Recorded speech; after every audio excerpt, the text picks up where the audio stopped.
ये कहेंगे तो मीडिया के भाई लोग जरूर कल निकालेंगे कि जीतन मांझी का बिगड़ा बोल। हम हिंदू धर्म में जन्म लिया, ये हमारे बस की बात नहीं थी, लेकिन इस धर्म में हम मरेंगे नहीं।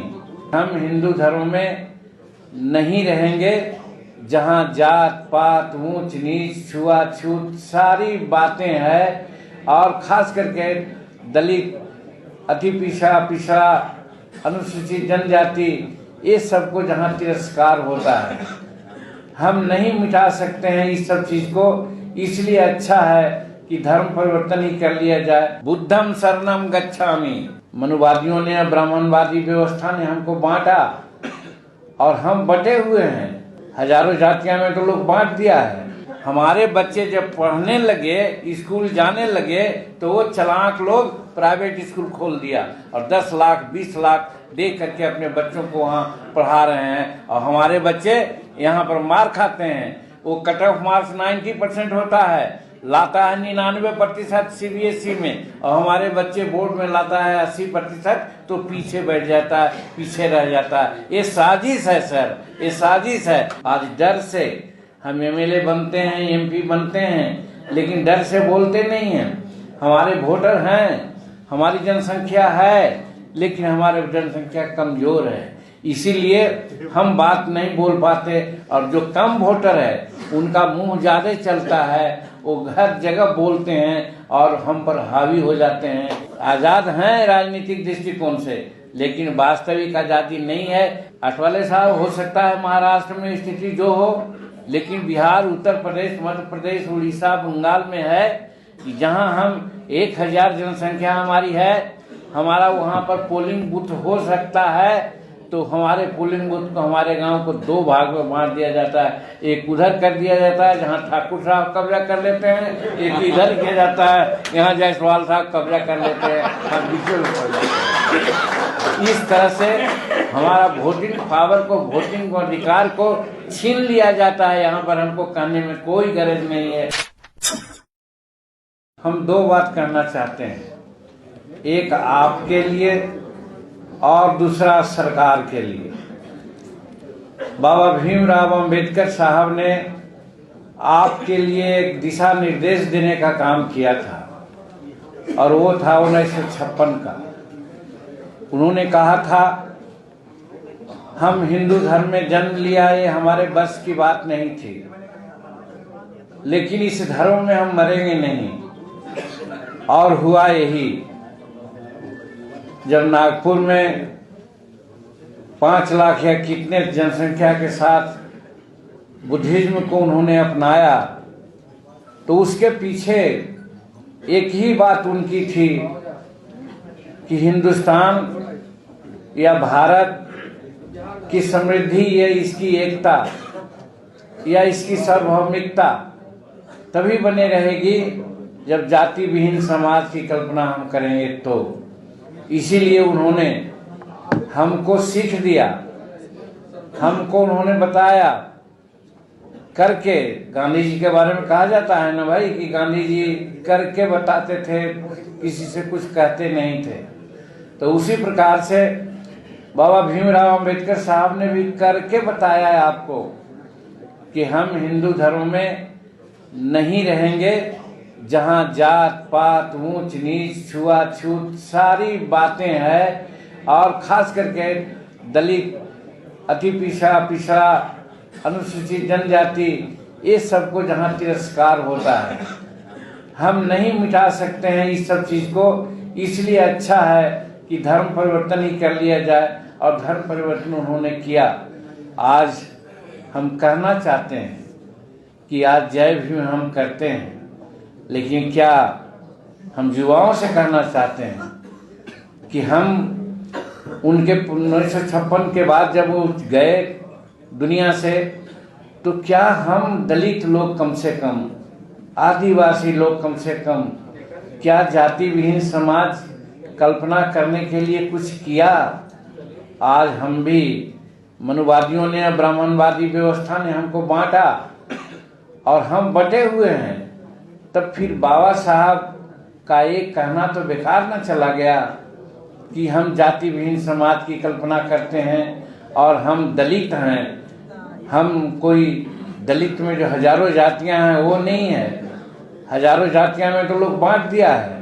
डिवाइड एंड रूल अंग्रेजों का एक नीति थी जिसके तहत हमको देश पर शासन किया, और आज ब्राह्मणवादी व्यवस्था हम पर आज हावी है, मनुवादी व्यवस्था आज हम पर हावी है, जिसके चलते हम बटे हुए हैं। तो हम सबसे पहले आज जब लोकतंत्र में जो हम लोगों का दशा और दिशा की बात आती है, तो हम लोग तो यही कहना चाहेंगे कि बाबा ने जो हमको समझा करके, बतला करके, दिशा दे करके जाने का काम किया, आज पहला काम है हम उसको लागू करें, उसको हम ले चलें साथ। और खास करके दलित पैंथर का जो 50वां साल है, शायद यही उनका मकसद भी रहा होगा कि हम बाबा साहब के कामों को आगे बढ़ावें, जिससे हम दलितों का, आदिवासियों का हम कल्याण कर सकें। ये अपने लिए हुए, समाज के लिए हुए, और सरकार के लिए एक बहुत बड़ी बात है। अठावले साहब, इसके लिए हम आपसे मिलना चाहते हैं।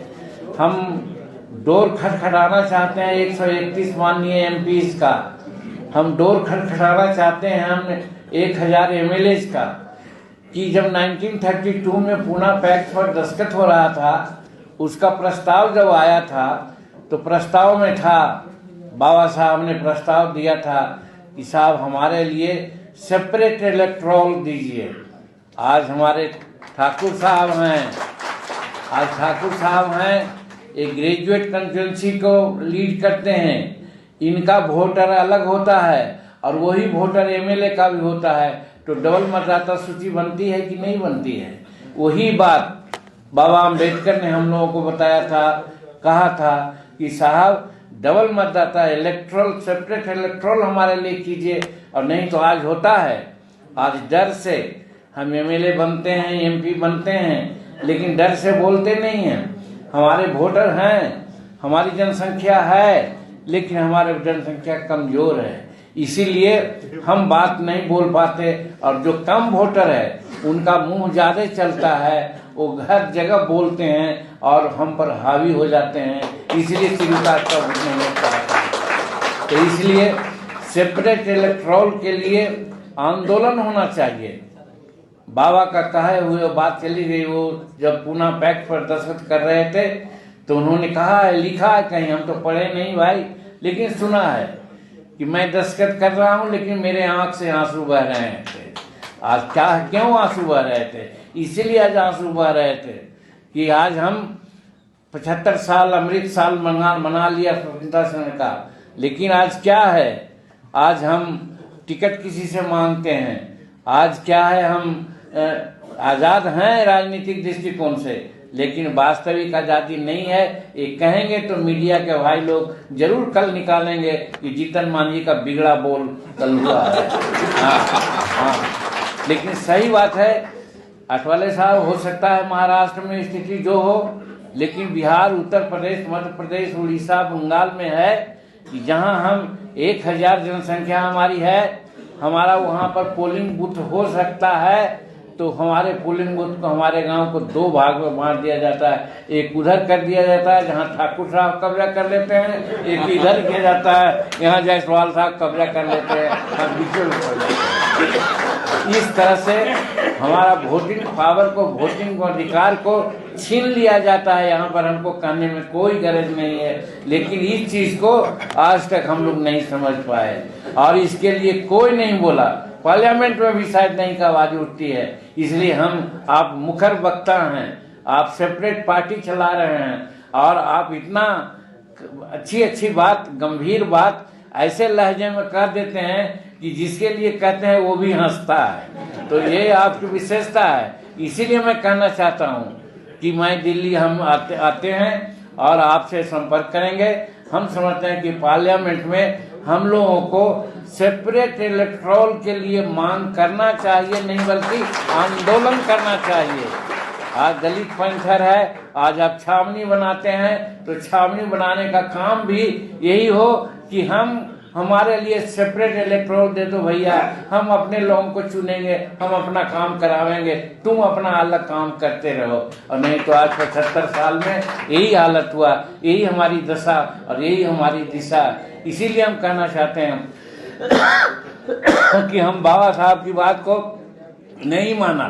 दूसरी बात है, ठीक ही आपने कहा और हम सब लोग जानते हैं बुद्ध धर्म को अपनाने के पीछे उनका क्या मामला था।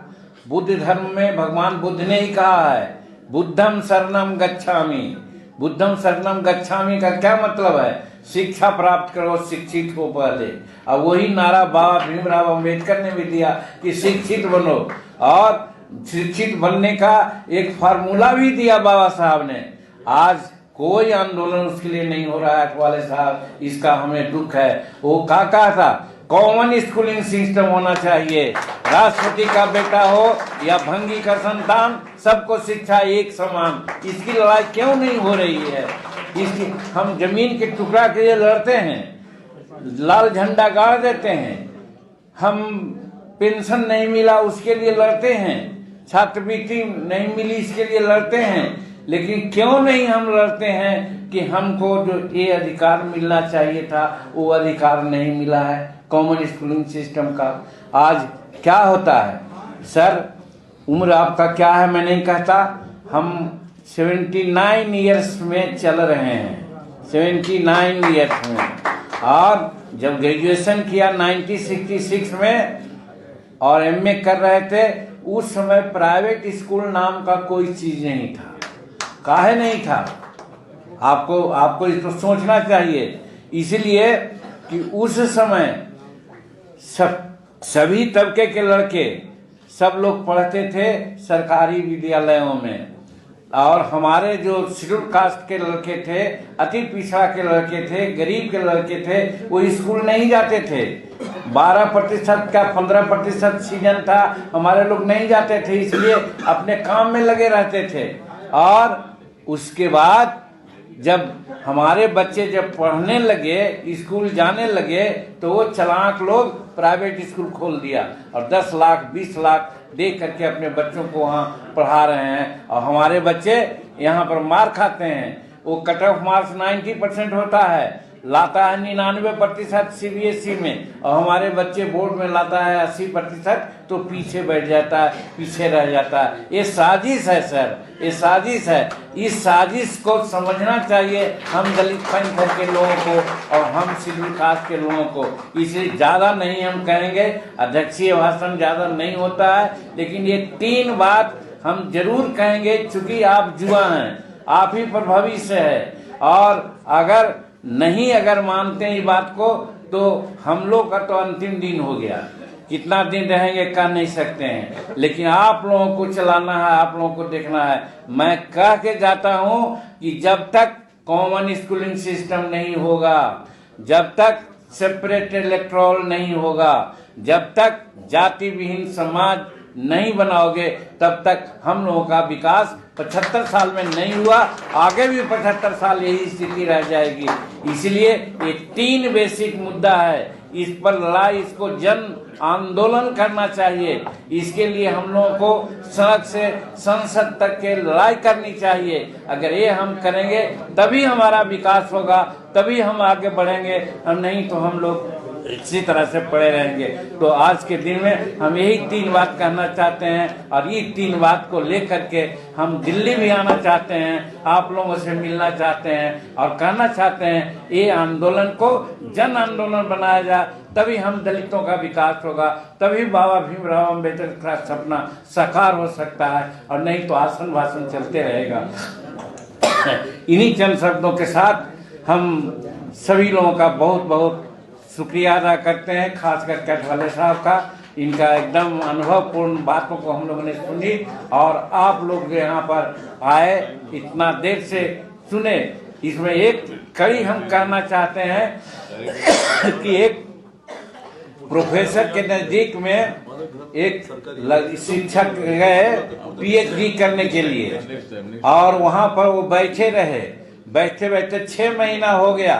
तब कहता है लड़का कि सर हम पीएचडी करने के लिए आपके पास आए हैं, 6 महीना हो गया, कुछ आप नहीं बताए तो कहेंगे अब तुम पीएचडी कर लिया इसलिए कि तुमको बैठने की सलाहियत हो गई।